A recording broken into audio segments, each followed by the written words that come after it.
You're watching HuffPost Live. I'm Nancy Red, and this conversation is presented by Energizer Eco Advanced. Susan, I want to start with you, because as a voice actor, you hear your voice in movies, commercials, etc. But what was it like to first hear your voice coming out of millions of iPhones?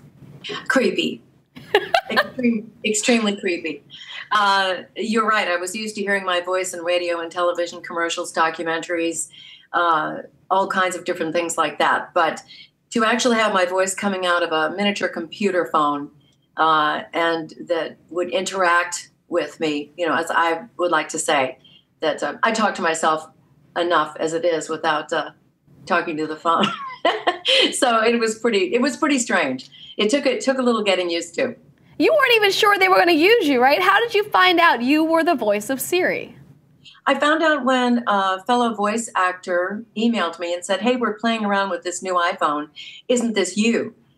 And so I went on the Apple site and listened and said, "Yep, that's me." So that's how I found out.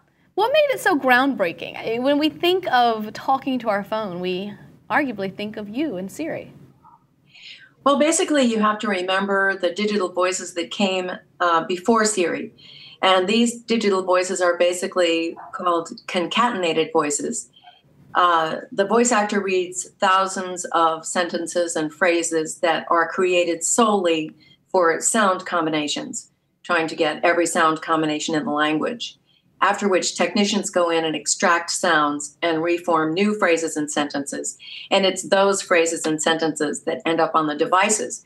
Well, before the original Siri, most concatenated voices sounded like this: "Hello, how are you?" And very robotic and very non-human and very unappealing, I think you could say. And so when the original Siri showed up, she sounded quite human and she was interactive. So that's what made it so iconic.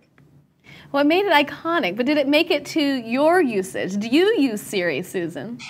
I don't, I'll have to say. And it's a strange thing to try to explain why. It's possibly because I've been doing voiceover for so many years, and there's so much media everywhere you go these days that there's just talk all the time. So if I'm listening to anything, it's usually music.